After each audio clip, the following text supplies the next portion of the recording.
Hey everyone, welcome back to the channel. So in this video, we're going to be talking about the simplest and easiest budgeting method that anyone out there can use to take control of their finances and start saving money. Now, even if you're a beginner and you're unfamiliar with certain financial concepts, that's okay because I designed this budget template and net worth tracker that I use myself so that really anyone out there can copy exactly what I do and actually see some pretty nice benefits from this. If you use credit cards, which you definitely might if you've seen my channel before, then I highly recommend that you get some sort of budget in place because I really think it is a must-have financial tool, especially because it helps you to avoid overspending. I actually was a little bit guilty of overspending myself and I didn't even know it until I started using the budget that we're gonna show here in this video, because then I got a chance to see where all the cash was coming in from and where it was going out to, and that helped me to save a lot of money in the long run. So let's get started. Make sure to go ahead and drop a like down below and consider subscribing as well for more future personal finance content just like this. But before we get into this budget template and how to use it, I just wanna start off this video by addressing the fact that so many people out there, honestly probably 90% of people or more, do not actually budget whatsoever in any form. In fact, by watching this video, you really are putting yourself so far out ahead of other people out there, because in today's world, the word budgeting I feel like has sort of developed this negative connotation, kind of similar to the word dieting. Both budgeting and dieting sound very limiting, very restrictive, and to be honest, very confusing because there's so many details that you can go into with both of these topics. But I know for a fact from my own personal experience with both budgeting and dieting that these two things are not limiting when we actually just focus on the basics. When we focus on the simple fundamental concepts of these two things, they actually can be pretty freeing. Dieting at its most fundamental level really just comes down to how much you eat and how much you exercise depending on your goals. I know this is almost too basic and everybody's different, but that's not the point. When you start to understand your diet and you plan it out more effectively, you actually gain the ability to use food to your advantage. The point here that I'm trying to make is that when it comes to budgeting, in order to make this more of a freeing thing and not a limiting thing, we need to understand how it works with all the various cash inflows that we receive from various sources of income versus the cash outflows that we have from all of our expenses. It's really that simple, but 90% of people out there don't want to see the damage of their spending on paper because maybe they're afraid to look. Or maybe they don't want to see their net worth number, their assets minus their liabilities, because they know it's going to be negative or decreasing. But all of those things are okay. You're actually going to be in good company because everybody out there has faced some sort of financial difficulty at some point in their life. Maybe not if you're a trust fund kid or something like that, I guess. So what I'm getting at is this: no matter what your situation is, we all need to face our own financial reality, embrace it for what it is in this moment, and then work to improve it. Some people are going to have head starts, but that's okay. Do not compare yourself to others. This is really going to be a game between you and only you, or between you and your family. But what I mean is, do not let your own negative thoughts about money prevent you from taking action in this game. Start off by tracking your spending within a budget, and start off by tracking your net worth over time. Those things are really gonna be like a scoreboard in this game of money, and that's how I've always viewed it in my own personal life. Imagine if a sport didn't keep track of the score whatsoever. How would we know who's winning? Or even more relatable financially, imagine if a business didn't track its own financial situation. What if Apple or Google or any other company out there just decided it was going to stop tracking and planning all of its revenue versus its expenses? Of course, it just wouldn't work. So that's why I like to treat myself and my own finances like a business by tracking everything in Google Sheets. That way I can get more comfortable with where my money is going and whether or not my wealth is increasing over time. You don't have to follow generally accepted accounting principles or anything like that when you're doing all this tracking and all this planning, but you do need to have some sort of visibility, at least at a very high level, because by doing all this stuff, that is going to allow you to take control of your money and not let your money control you. I know that probably sounds super cliche, but it is true. So next, let's jump over to that budgeting template that I've been talking about that so many of you wanted to see from another recent video of mine. Okay, so here we are inside of the budget template now. We're gonna see at the bottom there are 3 tabs. There's the budget 1 person,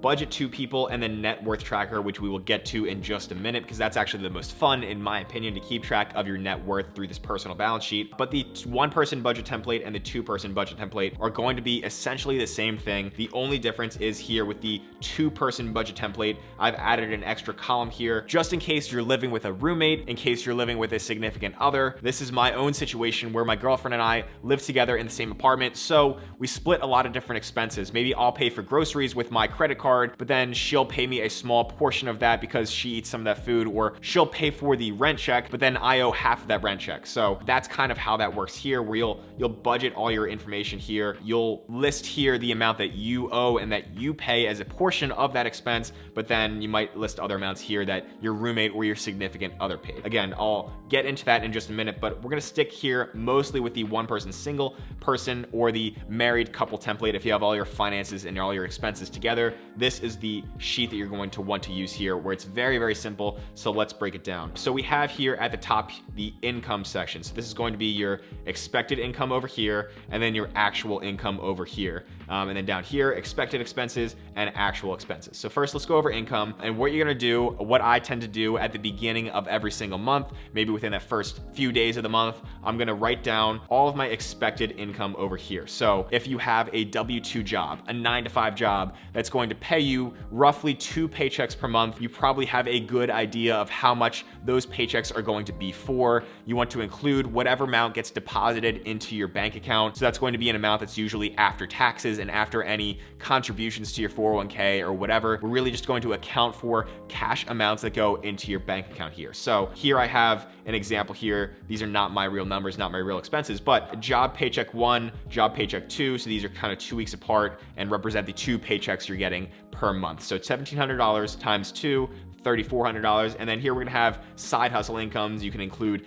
dividend income, selling stuff online, whatever it might be. You can include any income sources over here. Really just wanna be able to track all of your cash inflows. And then this cell down here is going to sum up all those amounts. So this is an estimated amount here, so it could be a little bit different from your actual income at the end of the month. That's what I've found is actually my actual income ends up usually being more. Maybe you get some bonuses, maybe you sell something you didn't expect to sell, or you sell more of it, whatever the case might be. Over the course of the month, you're just going to enter in those income cash inflows over here in column F. You get to compare the actual income to the expected income, and it's pretty simple just like that. Then at the bottom here, this is where you do a little bit more work. Again, not too complicated at all, but you're gonna put over here at the beginning of the month your expected expenses. And usually this is just gonna carry over from one month to the next if you expect your expenses to be pretty consistent. But for the first month that you do this, you're gonna want to just go through, edit all these for whatever you want them to be. So I like to break it down into not too many categories, but not too few. So I think here there are 19 different rows, and I broke it down to some common expenses. So rent, groceries, car payment. Miscellaneous is actually an important one that I do include in my budget because there's always going to be random expenses that go on throughout the month. I think last month I had to buy an ice scraper for my car. Now that it's cold and icy outside, I'd buy some toothpaste, some household supplies. Different random expenses will pop up that really you don't want to categorize in any of these other categories here. So a miscellaneous catch-all type category is usually a good thing to do. And you'd be surprised how high it can get for miscellaneous expenses. So give it a generous amount, be conservative with it, and then you can always adjust going forward and lower those amounts over time. So again, whatever you want to enter in here, kind of what I like to do is, like I said, add in all those common expense categories. And then I like to include any subscriptions at the bottom too, just recurring monthly payments that you know are going to be coming up on your bills every single month. You can put those down here. It just helps to break things down a little bit easier. So that is then going to sum up at the bottom here. As you can see, that column or that cell right there is the sum of all those. So just about $2,700 in this example right here. And then the column next to it is going to track the actual amount of these expenses. So what this column here is going to do, there's formulas in here, and it's going to reference over here, and it's going to aggregate or sum up all of the different expenses and categorize them over here. So let's do a couple of examples just to show you how it works, because it's really straightforward. But every week or every 2 weeks, however often you want to do it each month, you're going to just go through and look at your credit card bills, look at your bank accounts, whatever you use to make your different bill payments throughout the month or pay different expenses throughout the month, you're going to enter them over here. So for an example, we'll say rent. We're gonna say pay that to the landlord. Category, we're gonna say rent. I wanna make a note here. I use these colors here to show you category here, column G, and then category over here. These need to be identical in terms of the wording that you use. So you have to say rent in order for it to recognize the amount that you're gonna put right here and transfer it over here. So I'll show you what it means. Amount paid, we're gonna say you paid the full $1,000.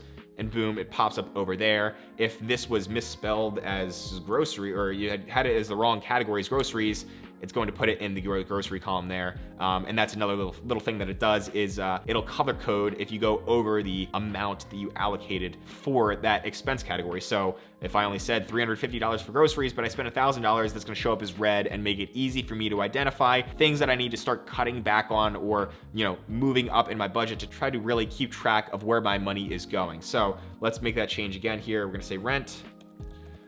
and we're good to go. You can enter in the date as 2/1/22. Payment method, we'll say it was check. Card used, we're gonna say NA. But what I have over here is actually, you can see a column that'll track the cash back that you earn on different cards, as well as Rakuten cash back. So this is just a little way that I use to keep track of credit card rewards and things like that. You don't have to do this by any means. This is just something that I'd use as a credit card nerd. I like to track all that stuff. So we'll say here that we got them like Chipotle. We're gonna say Chipotle was the vendor, and then category we'll put dining. We're gonna say that was $15, and there you go. It pops up over here in the dining column, and then you can enter in the date, enter in the payment method. We could say credit card. We're gonna say card used. We use the Amex Gold card where we got 4% or 4x membership rewards points, and I just track it as cash back. You can track it as points, however you want. It's just easier this way, and it doesn't really matter. It's just sort of a fun visual thing to look at. So there you go, points there, and then we're gonna say we went to McDonald's. Maybe we're just eating like trash throughout the month and on a sort of fast food binge. So we'll say $10, and there you go. It adds it there, and it kind of like aggregates these two right there for $25. So pretty straightforward. And then what you do is just, like I said, throughout the month, update all of this and put in all of your itemized expenses, and then it will sum it up over here in this column for your actual expenses. And then down here is the most important takeaway from the budgeting template. This is going to take your actual income right here, which was $4,000, and then it's going to subtract your actual expenses at the end of the month down here. So you can see we have a little surplus there, a little net profit of all of our income minus expenses of almost $3,000 just at this point after entering a few expenses. So you get to see this sort of in real time. The more that you update this throughout the month, the more you're gonna see how on track you are, and you can sort of cut back in the later half of the month if you want to try to stay on budget. But again, that's all up to you and your own personal situation. So then over here with the second 2 people budget template, it's gonna be the exact same thing. Like I said, it's just if you're living with a roommate or a significant other or someone else where you're splitting expenses. One app that I like to use and I highly recommend you download for free is called Splitwise. I'll try to link that down below in the description as well, because it's very useful for entering in a receipt from a certain payment, certain expense that you made. If we went to the grocery store, my girlfriend and I will say maybe I owe 70% of the grocery bill because I eat more of that food, and then she owes the remaining 30% of that bill, and it kind of splits it up and tells you the exact dollar amount. So that's what we use to put this over here. So let's say that we went to the grocery store. Groceries, we'll say we went to Wegmans. Category, we're gonna write that as groceries. We're gonna say that it was a $100 bill, pretending that my girlfriend paid. We'll say that she paid with her credit card using $100.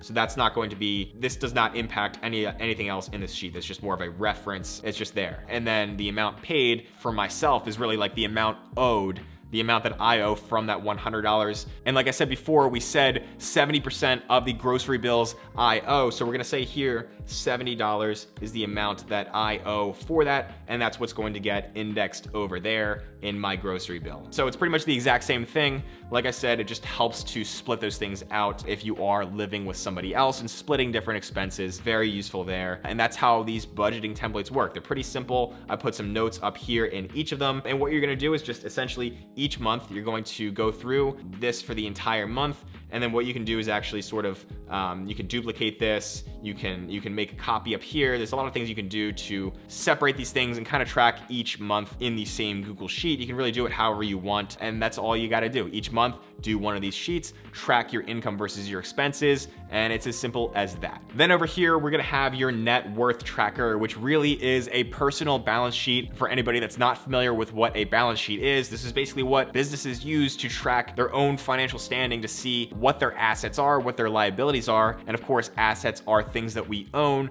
liabilities are things that we owe. And then the difference between those things, the assets minus liabilities, is going to give you your net worth number, which is what we have over here. So again, these are all example numbers here, not real numbers, but I just thought of the first number that came to the top of my head, and I put in a couple of example ways that we can track these things. So I have it broken down, as you can see here, green for assets, red for liabilities, and then I have it broken down further into current assets as well as as long-term assets and long-term liabilities. So current assets are going to be assets that can be easily converted to cash in less than 1 year. So think anything that is cash, like any cash in a bank account. You can think of brokerage accounts. Really, you could sell off those stocks or funds or whatever, essentially whenever you want to, turn that to cash. So that is going to be a current asset as well. Crypto, we could say you could do the same thing. Investment accounts, those are all going to be current assets. So I've included them there. Long-term assets are going to be more long-term. So I'm 26 right now. I have retirement accounts. I have 401ks, Roth IRA. I'm not going to touch those amounts until I'm in my 60s. So